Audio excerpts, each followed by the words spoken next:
வணக்கம் மக்களே, இன்னைக்கு நான் உங்களுக்காக மலையாளத்துல வந்த ஒரு வித்தியாசமான படத்தை தான் கொண்டு வந்திருக்கேன். படத்தோட பேர் ஸ்டார். இந்த படத்தோட ஒன்லைன் என்னன்னா, ஒரு அழகான ஃபேமிலி. அந்த ஃபேமிலியில இருக்க அம்மாக்கு கொஞ்ச நாளாவே அவங்களுக்குள்ள ஏதோ ஒரு அமானுஷ்ய மாற்றம் ஏற்படுது. அதை சரி பண்ணிக்கிறதுக்காக மொத்த குடும்பமா சேர்ந்து கருவாக்காடுன்ற அவங்களுடைய பூர்வீக கிராமத்துக்கு போறாங்க. அந்த கிராமத்துக்கு போயிட்டு வந்ததுக்கு அப்புறம் அந்த அம்மாக்குள்ள இருந்த அந்த அமானுஷ்யம் போச்சா, இல்ல அதுக்கு பின்னாடி வேற ஏதாவது காரணம் இருக்கா, இது எல்லாத்தையும் கிளைமாக்ஸ்ல நம்ம கொஞ்சம் கூட எதிர்பார்க்காத ஒரு பங்கமான ட்விஸ்டோட சொன்ன படம் தான் இந்த ஸ்டார். வாங்க இதை டீடைலிங்கா பாத்துருவோம். படத்தோட ஓப்பனிங் சீன்லே ஒரு ஆயா குழந்தைங்களுக்கு சொல்லக்கூடிய அந்த காலத்து அமானுஷ்ய கதையில இருந்து தான் ஆரம்பிக்குது. ராத்திரி நேரம் கையில தீப்பந்தத்தோடு ஒருத்தன் வயல் வழியா போயிட்டு இருந்தான். நிறைஞ்ச பௌர்ணமி இரவு. இப்படி வயக்காட்டுக்குள்ள கையில ஒரு தீப்பந்தத்தோட ஒருத்தன் போயிட்டு இருக்கானா, அவனை அதுங்க சும்மா விடாது. அதுங்க கொஞ்சம் கொஞ்சமா அவனை தன்னுடைய வலைக்குள்ள விழுறதுக்காக ஒரு விதமான சத்தத்தையும் வாசத்தையும் அவனுக்கு எழுப்பும். தப்பி தவறி அவன் திரும்பி பார்த்தான், அவன் கதை முடிஞ்சு.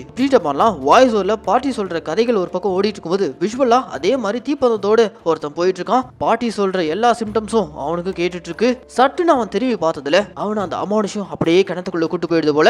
வாய்ஸ் ஓவர்ல இந்த பாட்டி சொல்ற இந்த கதையெல்லாம் கேட்டு குழந்தைங்களுக்குள்ள ஏகப்பட்ட கேள்வி எழுது. இது எப்படி சாத்தியம், இதெல்லாம் எப்படி நம்புறது? அதுக்கு அந்த பாட்டி, இந்த உலகத்துல பிறந்த ஒவ்வொருத்தரும் ஒவ்வொரு நட்சத்திரங்கள் கொண்டவங்க, அதுக்கான குணாதிசயங்களும் அவங்களுக்குள்ள இருக்கும். இந்த உலகத்துல அவங்க இறந்தே போனாலும் அவங்களுடைய உடலுக்கு மட்டும் தான் இருப்பே தவிர அவங்களுக்குள்ள இருந்த அந்த உயிருக்கு இல்ல. அந்த உயிர் ஆன்மா எல்லாம் இந்த உலகத்துல தான் உலாவிட்டு இருக்கும். அதுங்க கிட்ட எல்லாம் நம்ம ஜாக்கிரதையா இருக்கணும் அப்படின்ற மாதிரிலாம் சொல்லிட்டு இங்க இந்த படத்தோடைய டைட்டிலான ஸ்டார்னு போட்டு படத்தை ஆரம்பிக்கிறாங்க.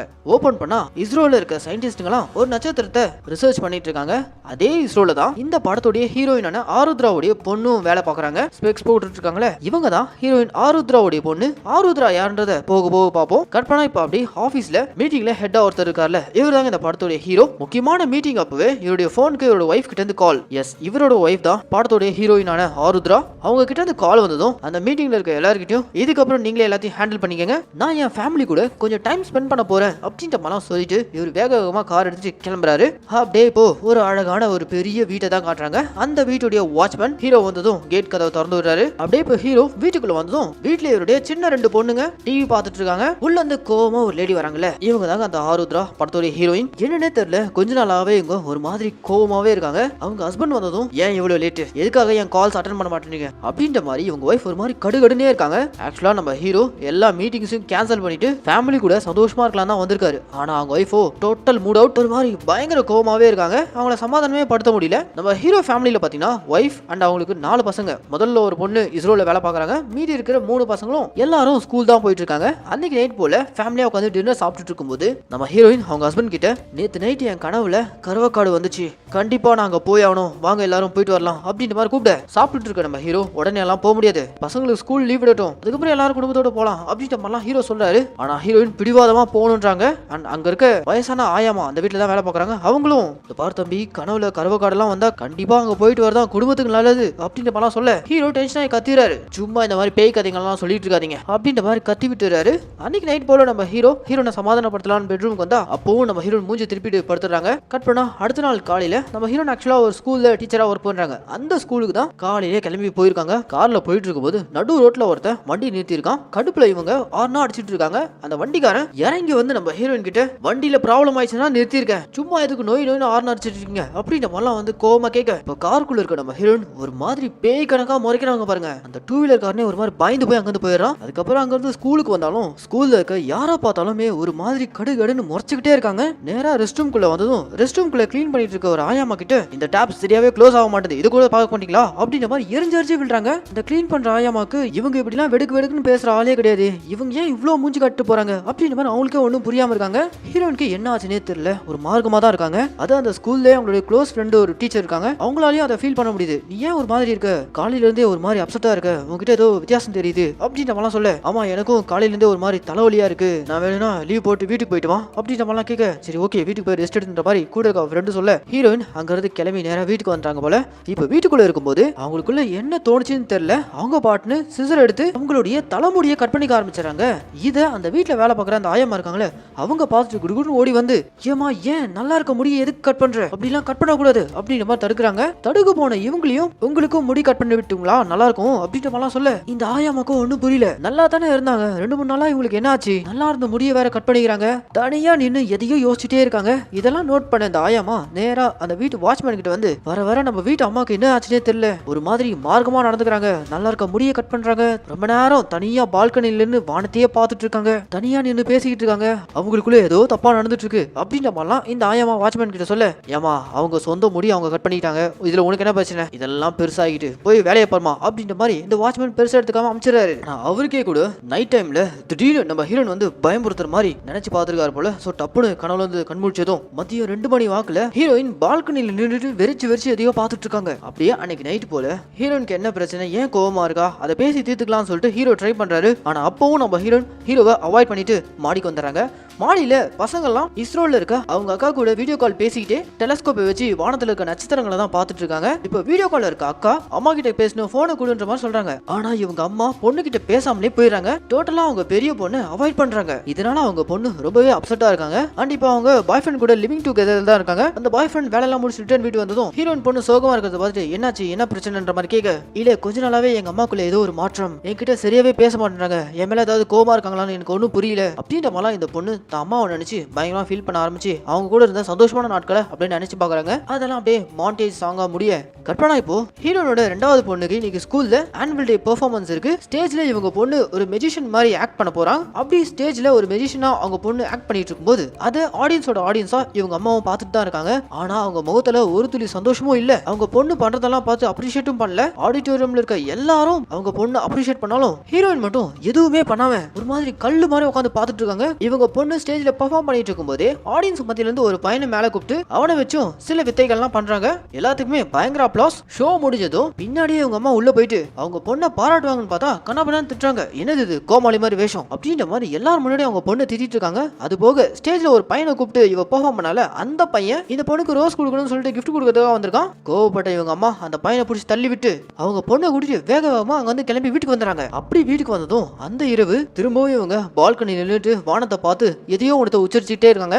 இதை அவங்க பொண்ணு பாத்துறாங்க. அம்மாக்கு ஏதோ ஆயிடுச்சு, அவங்களுக்குள்ள ஏதோ ஒன்று இருக்கு அப்படின்ற மாதிரி அந்த பொண்ணு ரொம்ப பயந்து போயிடா. அதே மாதிரி இவங்க அம்மா ரெஸ்ட் ரூம் குள்ள போனாங்கன்னா மணிக்கணக்கா உள்ளே இருக்காங்களாம். இது எல்லாத்தையும் இந்த பசங்க அவங்க அப்பா கிட்ட போயிட்டு பயந்துகிட்டே சொல்றாங்க. அப்பா வர வர அம்மாவோட நடவடிக்கை சுத்தமா சரியில்லை, அவங்க ஒரு மாதிரி ரொம்ப பயமுறுத்துறாங்க அப்படின்ற மாதிரிலாம் பசங்க எல்லாம் அப்பா கிட்ட கம்ப்ளைண்ட் பண்ண, சரி ஓகே நான் என்னன்னு பாக்குறேன் அப்படின்ற மாதிரி ஹீரோ சொல்றாரு. அடுத்த சீன்ல அந்த வீட்டு வாட்ச்மேன் இருக்கான அவன் நம்ம ஹீரோ கூட்டு வந்து இந்த வீடோடைய சிசிடிவி ஃபுட்டேஜஸ் தான் போட்டு காட்டுறாரு. அதுல நம்ம ஹீரோயின் மணிக்கணக்கா பால்கனில நின்று வானத்தையே பார்த்துட்டு இருக்க மாதிரியான ரெக்கார்டிங்ஸ் எல்லாம் ஓடிட்டு இருக்கு. இப்படிதான் சார் மேடம் சம்பந்தமே இல்லாம ஒரு மாதிரி பித்து பிடிச்ச நிலையில வீட்டு மாடியில் நின்றுட்டு வானத்தையே பார்த்துட்டு இருக்காங்க. உங்க பசங்க சொல்றது எல்லாமே உண்மைதான். ஒரு நாள் அதே மாதிரிதான் கார் எடுத்துட்டு வேகமா எடுத்துட்டு வந்து செவுத்துல மோதிர மாதிரி வந்திருக்காங்க. இந்த வீட்டுக்குள்ளேயும் அவங்களுக்குள்ளேயும் ஏதோ ஒண்ணு தப்பா நடந்துட்டு இருக்கு, அது என்னன்னு பார்த்து சரி பண்ணுங்க அப்படின்ற மாதிரி வாட்ச்மேன் சொல்லிட்டு போக, அன்னைக்கே முதல் நாள் நைட்டு டின்னர் சாப்பிட்டு இருக்கும்போது என் கனவுல இந்த மாதிரி கருவாக்காடு வந்துச்சு, நான் அந்த ஊருக்கு போகணுன்ற மாதிரி ஹீரோயின் ஹீரோ கிட்ட கேட்டிருப்பாங்க.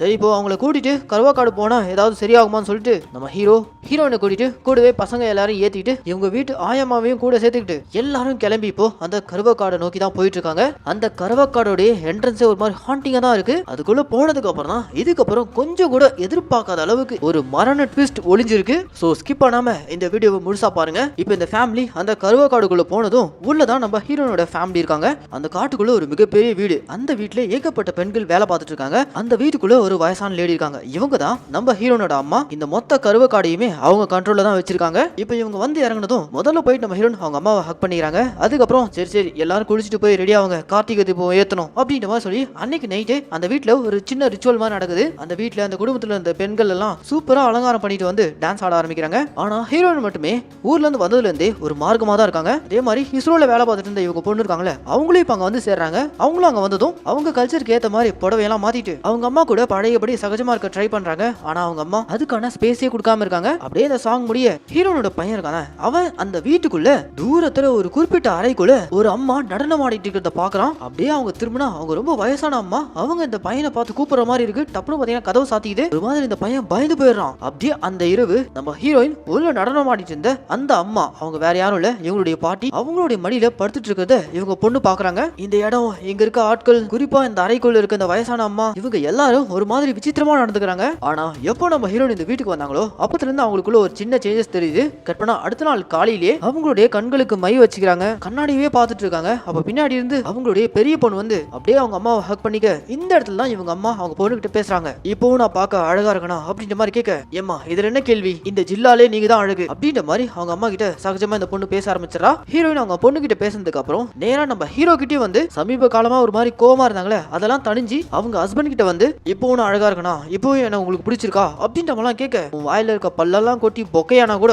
இந்த ஜென்மத்துல நீ மட்டும் தான் எனக்கு அழகி அப்படின்ற மாதிரிலாம் நம்ம ஹீரோவும் சொல்றாரு. இப்படி திடீர்னு நம்ம ஹீரோனுக்கு அவங்களுடைய அழகு மேல கான்சியஸ் அதிகமாகுது. அப்படியே போக போக அந்த வீட்டை சுத்தி சில அமானுஷங்கள்லாம் நடக்குது. அதுலயும் குறிப்பா இந்த குழந்தைங்கள்லாம் ஒரு இடத்துல விளையாடிட்டு இருக்கும்போது அந்த காட்டுக்குள்ள ஏதோ ஒரு விதமான சத்தம் கேக்குது. என்னன்னு சொல்லிட்டு போய் பார்த்தா கையில கிராஸ் வச்சுட்டு ஒரு 4-5 பேர் பிளாக் கலர் ட்ரெஸ்ஸோட சம்திங் ஏதோ ரிச்சுவல் மாதிரி பண்ணிட்டு இருக்காங்க. அவங்க எல்லாம் யாரு, அவங்க எல்லாரும் இங்க என்ன பண்ணிட்டு இருக்காங்க அப்படின்னு இந்த குழந்தைகளும் நம்ம ஹீரோவும் அந்த வீட்டுல வேலை பார்க்குற லேடி கிட்ட கேட்க, அவங்க எல்லாருமே சாத்தான விரட்ட வந்தவங்க, இந்த காட்டுக்குள்ள ஏகப்பட்ட மர்மங்கள் ஒளிஞ்சிருக்கு, சாத்தான விரட்டுறதுக்கான செய்யக்கூடிய பூஜையில் தான் அவங்க எல்லாரும் ஈடுபட்டு இருக்காங்க அப்படின்ற மாதிரிலாம் அந்த வேலைக்கார லேடி ஒரு மாதிரி பயமுறுத்துற மாதிரி சொல்ல ஹீரோ டென்ஷன் ஆயிராரு. இந்த விவரத்தெல்லாம் உங்க கிட்ட கேட்டமா குழந்தைங்க பயப்பட மாட்டாங்க அப்படின்ற மாதிரி சொல்லி குழந்தைங்களை கூட்டு அங்க போயிடாரு. அப்பனா அப்படியே ஈவினிங் ஆனதும் இந்த குழந்தைங்க காட்டுக்குள்ள சுத்தி திரிஞ்சு விளையாடிட்டு இருக்கும்போது திடீர்னு இந்த 3 பசங்கள ஒரு சின்ன பையன் மட்டும் ஸ்லிப் ஆகி கீழே விழுந்துறான். ஜஸ்ட் மிஸ் பள்ளத்துல போய் விழுந்திருப்பான். ஆனா அதுக்குள்ள அந்த வீட்டு வேலைக்கார லேடி வந்து அந்த பையனை காப்பாத்தி தூக்கிறாங்க. இந்த டைம்ல எல்லாம் இங்கெல்லாம் சுத்தக்கூடாது வாப்பா அப்படின்ற மாதிரி பசங்களை கூட்டு போயிடுறாங்க. அண்ட் வந்ததுல இருந்தே நம்ம ஹீரோனோட அம்மா இருக்காங்களே அவங்க நம்ம ஹீரோயினை தான் நோட் பண்ணிட்டே இருக்காங்க. அந்த நாள்ல இருந்தே ஹீரோயின் பழையபடி இல்ல, அவளுக்குள்ள ஏதோ ஒரு மாற்றம், சம்திங் அவளுக்குள்ள ஏதோ ஒண்ணு இருக்கு, அது ஏதாவது தீய சக்தியா கூட இருக்கலான்ட்டு அவங்க அம்மா அன்னைக்கு இரவு நம்ம ஹீரோயின்குள்ள இருக்கக்கூடிய அந்த தீய சக்தியை போக்கணுன்றதுக்காக ஒரு பெரிய ரிச்சுவலை பண்ணிட்டு இருக்காங்க. அந்த ரிச்சுவல்ல நம்ம ஹீரோனை பயங்கரமா அலங்காரம் பண்ணி சந்திரமுகி ஜோதிகா மாதிரி சக்கரத்துக்கு நடுவில் உட்கார வச்சுட்டு ஹீரோனுக்கு முன்னாடி பேய் ஓட்டுறதுக்காக ஒரு சாமியார் வேற கூட்டு வந்திருக்காங்க. அந்த ஆள் பண்றத பார்த்தாலே நமக்கு அல்ல இல்ல, பேய் ஓட்டுன்ற பேர்ல ஏதோ மிருகத்தை அடிச்சு அந்த ரத்தத்தை எல்லாம் பிழிஞ்சு என்னென்னவோ பண்ணிக்கிட்டு இருக்கான். இந்த ரிச்சுவல் எல்லாம் ஹீரோனோட பையன் பார்த்துட்டு பயந்து போய் குடுன்னு ஓடி போய் அவங்க அப்பா கிட்ட சொல்லி, அப்பா அங்க அம்மா வச்சு என்னென்னவோ பண்ணிட்டு இருக்காங்க, கொஞ்சம் சீக்கிரம் வாங்கப்பா அப்படின்ற மாதிரி கூட்டு போறான். இவங்க அப்பா போறதுக்குள்ளவே அந்த வீட்டுக்குள்ளவே உள்ளுக்குள்ள லாஸ்ட்ல ஒரு வயசான பாட்டி ஃபுல் அலங்காரத்தோடு நடமாடிட்டு இருந்தாங்களே அந்த பாட்டி நேரடியா அந்த ரிச்சுவல் நடக்கிற ஸ்பாட்டுக்கு வந்து, இவளை எதுக்காக நீங்க உட்கார வச்சிருக்கீங்க, இவளுக்குள்ள எந்த பிரச்சனையும் கிடையாது, இவளை விடுங்க அப்படின்ற மாதிரி அந்த பாட்டி கைப்பிடிச்சு கூட்டு வந்துறாங்க. அதுக்கப்புறம் நம்ம ஹீரோ இதுக்கு மேல இந்த கருவ காடும் வேணாம், இந்த வீட்டுல இருக்க இந்த பாட்டி அம்மா பேய் ஓட்டுன்ற பேர்ல ஏதாவது ஒண்ணு பயமுறுத்தியே இருக்குன்னு சொல்லிட்டு மொத்த குடும்பத்தையும் கூட்டிட்டு நம்ம ஹீரோ அங்க இருந்து நேரா வீட்டுக்கு வந்துடுறாங்க. அப்படி உங்க வீட்டுக்கு வந்ததும் எல்லா பிரச்சனையும் சால்வ் ஆயிடுச்சுன்னு பார்த்தா இன்னும் எந்த ப்ராப்ளமும் சால்வ் ஆகலைங்க. வீட்டுக்குள்ள இருக்க அவங்க அம்மா ஒரு மாதிரி உட்காந்துட்டு இருக்காங்க. உடனே அந்த வீட்டு ஆயமா அவங்களுடைய பெரிய பொண்ணை மட்டும் ரூம்குள்ள கூட்டு காட்டுறாங்க. பெட் மேல அவங்க அம்மா ஒரு மாதிரி உட்காந்துட்டு இருக்காங்க. அம்மாக்கு ஏதோ பிரச்சனைப்பா அப்படின்னு சொல்லிட்டு இந்த குழந்தைங்க எல்லாம் ஓடி போய் அவங்க அப்பா கிட்ட கதறி கதறி அழ. அப்படியே மேல கிளாஸ் ஃப்ளோர் போல அந்த இடம் ஃபுல்லா ரத்தமா கசிஞ்சிருக்கு. கட் பண்ணா அடுத்த சீன்ல நம்ம ஹீரோனை கூட்டிட்டு ஹாஸ்பிட்டல்ல கொண்டு போய் சேர்த்தாரு போல. ஹாஸ்பிட்டல்ல ஹீரோனை செக் பண்ண டாக்டர், அட நம்ம பிருத்திவிராஜ் அவர் தான் இந்த டாக்டர் கேரக்டர் நடிச்சிருக்காரு போல.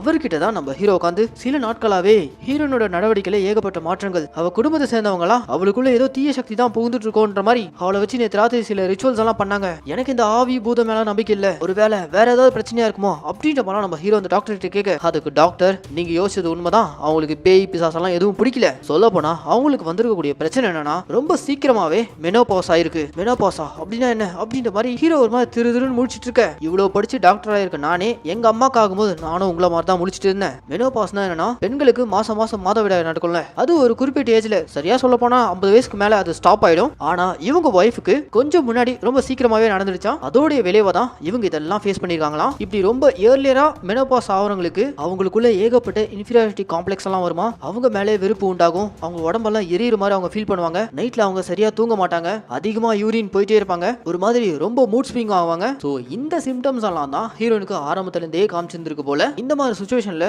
நாம அவங்க கூட இருந்து அவங்கள அரவணைச்சிருக்கணும். அதை விட்டுட்டு பேய் பிசாசு அந்த காலத்துல இருந்தே பெண்கள் தனியா நின்று ஏதாவது ஃபீல் பண்ணிட்டு இருந்தா அவங்களுக்குள்ள ஏதோ தீய சக்தி பேய் பிசாஸ் தான் பூந்துச்சோன்னு சொல்லிட்டு கோயிலுக்கு மசூதிக்கு கூட்டு போய் வேப்பில் அடிக்கிறது, இந்த மாதிரி வேலைலாம் காலங்காலமா பண்ணிட்டு இருந்திருக்காங்க. ஆனா உண்மை என்னன்னா இதுதான். சோ கொஞ்சம் முன்னாடியே ரொம்ப சீக்கிரமாவே இவங்களுக்கு மெனோபாஸ் ஆயிருக்கு, மத்தபடி வேற எந்த பிரச்சனையும் இல்ல, இப்போ அவங்களுக்கு தேவையானதெல்லாம் உங்களுடைய அரவணைப்பு மட்டும்தான் அப்படின்ற மாதிரி அந்த டாக்டர் ஹீரோக்கு அட்வைஸ் பண்ணிட்டு போக, ஹீரோ அது எல்லாத்தையும் புரிஞ்சுக்கிட்டு உள்ள வந்து நம்ம ஹீரோயின் கிட்ட மனசு விட்டு பேச ஆரம்பிக்கிறாரு. நானும் பிசினஸ் உன்னை கண்டுக்காம விட்டேன், என்ன மன்னிச்சிரு, இதுக்கப்புறம் நான் உன்னை கேரிங்கா பாத்துக்கிறேன்ற மாதிரி ஹீரோயின் கிட்ட பேசிட்டு இருக்க. அப்படியே இந்த பேங்கரான ட்விஸ்டோட இந்த படத்தை முடிக்கிறாங்க. என்ன மக்களே, படம் ஆரம்பிக்கும் போது ஏதோ ஒரு பயங்கரமான ஹாரர் படம், மரண பீதியை காட்ட போறானுங்க அப்படி இப்படி நினைச்சிருப்போம். ஆனா கிளைமாக்ஸ்ல நம்ம கொஞ்சம் கூட எதிர்பார்க்காத லெவல்ல ஒரு செம்மையான ட்விஸ்ட் அண்ட் மெசேஜோட இந்த படத்தை முடிச்சிருக்காங்கல்ல. இந்த படத்துக்கு நான் கொடுத்த வாய்ஸ் ஓவர் உங்களுக்கு பிடிச்சிருக்கும் நான் நம்புறேன். இதே மாதிரி தொடர்ந்து நம்ம மினி தேட்டரில் ரிலீஸ் ஆகக்கூடிய படங்கள்லாம் நீங்கள் பார்க்கணுன்னு ஆசைப்பட்டீங்கன்னா மறக்காமல் நம்ம தமிழ் மினி தேட்டரை சப்ஸ்கிரைப் பண்ணிக்கோங்க. கூடவே பெல் ஐக்கானையும் ப்ரெஸ் பண்ணிக்கோங்க. அப்போ தான் நம்ம மினி தேட்டரில் ரிலீஸ் ஆகக்கூடிய படங்கள்லாம் உங்கள் கைக்கு டைமிங்க்கு வந்து சேரும். அண்ட் இந்த வீடியோ உங்களுக்கு பிடிச்சிருந்துச்சுன்னா இந்த லைக், கமெண்ட், ஷேர் இதெல்லாம் மறக்காமல் பண்ணுறேங்க. சரி மக்களே, இதே மாதிரி ஒரு சூப்பரான படத்தோடு நான் உங்களை நாளைக்கு சந்திக்கிறேன். Tata, bye bye.